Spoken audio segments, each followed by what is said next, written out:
दोस्तों, आज हम आपको संसार के एक ऐसे अद्भुत शिव मंदिर के बारे में बताएंगे जिसकी स्थापना वेदों के निर्माण के पहले की गई थी। आपको जानकर ये हैरानी होगी कि इस मंदिर का शिवलिंग पारस पत्थर के समान है जो लोहे को भी सोना बना सकता है। ये मंदिर और यहाँ स्थापित शिवलिंग इतना रहस्यमय है जिसके बारे में सुनकर आप आश्चर्यचकित हो जाएंगे। और आज आप जानेंगे दुनिया के सबसे रहस्यमय पशुपतिनाथ मंदिर के अनसुलझे रहस्यों के बारे में जिसे आज तक विज्ञान जगत भी नहीं समझ पाया। तो चलिए इस वीडियो की शुरुआत कर लेते हैं। नेपाल का पशुपतिनाथ मंदिर, जिसके विषय में ये माना जाता है कि आज भी इसमें भगवान शिव की मौजूदगी है। पशुपतिनाथ मंदिर को भगवान शिव के 12 ज्योतिर्लिंगों में से एक केदारनाथ मंदिर का आधा भाग माना जाता है। पशुपतिनाथ मंदिर नेपाल की राजधानी काठमांडू से करीबन 3.1 किलोमीटर उत्तर पश्चिम देवपाटन गांव में बागमती नदी के तट पर स्थित है। पशुपतिनाथ मंदिर के विषय में ये मान्यता है कि जो भी व्यक्ति इस स्थान के दर्शन करता है उसको किसी भी जन्म में पशु योनि प्राप्त नहीं होती। लेकिन साथ ही ये भी माना जाता है कि पशुपतिनाथ के दर्शन करने वाले व्यक्ति को सबसे पहले नंदी के दर्शन नहीं करने चाहिए। अगर ऐसा होता है तो उस व्यक्ति को पशु योनि मिलना तय होता है। पशुपतिनाथ मंदिर के बाहर एक घाट स्थित है जिसे आर्य घाट के नाम से जाना जाता है। पौराणिक काल से ही केवल इसी घाट के पानी को मंदिर के भीतर ले जाने का प्रावधान है। अन्य किसी भी स्थान का जल अंदर आप नहीं ले जा सकते। दोस्तों, आपको जानकर ये हैरानी होगी कि पशुपतिनाथ मंदिर का ज्योतिर्लिंग चतुर्मुखी है। ऐसा माना जाता है कि ये पारस पत्थर के समान है जो लोहे को भी सोना बना सकता है। इस मंदिर में भगवान शिव की मूर्ति तक पहुंचने के कुल 4 दरवाजे हैं। वे 4 दरवाजे चांदी के हैं। पश्चिमी द्वार के ठीक सामने भगवान शिव के बैल नंदी की विशाल प्रतिमा है जिसका निर्माण पीतल से किया गया है। इस परिसर में वैष्णव और शैव परंपरा के कई मंदिर और प्रतिमाएं हैं। नेपाल के पशुपतिनाथ मंदिर को कुछ मायने में तमाम मंदिरों में सबसे प्रमुख माना जाता है। पशुपतिनाथ दरअसल 4 चेहरों वाला लिंग है।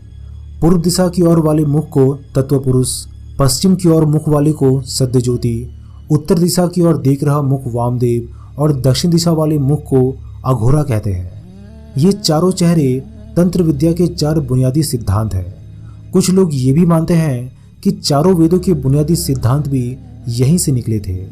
माना जाता है कि यह लिंग वेद लिखे जाने के पहले ही स्थापित हो गया था। दोस्तों, पशुपतिनाथ मंदिर से जुड़ी पौराणिक मान्यताएं भी है जिसके अनुसार कुरुक्षेत्र की लड़ाई के बाद अपने ही बंधुओं की हत्या करने की वजह से पांडव बेहद दुखी थे। उन्होंने अपने भाइयों और सगे संबंधियों को मारा था। इसे गोत्रवध भी कहते हैं। उनको अपनी करनी का पछतावा था और वे खुद को बहुत अपराधी महसूस कर रहे थे। खुद को इस दोष से मुक्त कराने के लिए वे भगवान शिव की खोज में निकल पड़े। लेकिन भगवान शिव नहीं चाहते थे कि जो जघन्य कांड उन्होंने किया है उनसे उनको इतनी आसानी से मुक्ति दे दी जाए। लेकिन पांडवों को अपने पास देखकर उन्होंने एक बैल का रूप धारण कर लिया और वहां से भागने की कोशिश करने लगे। लेकिन पांडवों को उनके भेद का पता चल गया और वे उनका पीछा करके उनको पकड़ने की कोशिश में लग गए। इस भागादौड़ी के दौरान शिव जमीन में लुप्त हो गए और जब वह पुनः अवतरित हुए तो उनके शरीर के टुकड़े अलग अलग जगहों पर बिखर गए। नेपाल के पशुपतिनाथ में उनका मस्तक गिरा था और तभी से इस मंदिर को तमाम मंदिरों में सबसे खास माना जाने लगा। केदारनाथ में बैल का कुबर गिरा था।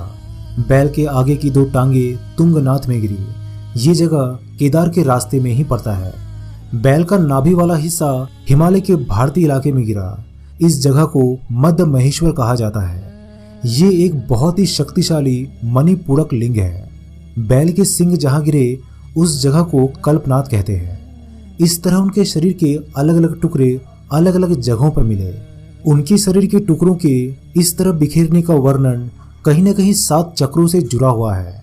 पशुपतिनाथ 2 शरीरों का सिर है। एक शरीर दक्षिणी दिशा में हिमालय के भारतीय हिस्से की ओर है, दूसरा हिस्सा पश्चिमी दिशा की ओर है। दोस्तों, पशुपतिनाथ मंदिर से करीबन 13 किलोमीटर दूर भक्तपुर है। यहाँ अवशेषों से आपको जानने को मिलेगा कि कभी पूर्वी संस्कृति कैसी होती थी। भक्तपुर एक ऐसा शहर है जिसे इस तरह से तैयार किया गया था कि यहाँ आने वाले को हर कदम पर ईश्वरीय शक्ति का आभास हो। भक्तपुर का मतलब ही यही है। तभी तो यहाँ पर हर पड़ाव पर वास्तव में एक मंदिर है। यहाँ पानी पीने की जगह भी एक मंदिर है, साफ सफाई की जगह भी एक मंदिर है, और यहाँ तक कि बातें करने की जगह भी एक मंदिर ही है। दोस्तों, अगर आपने कभी पशुपतिनाथ मंदिर के दर्शन किए हैं तो इससे जुड़ी सभी अनुभव हमसे जरूर शेयर कीजिएगा।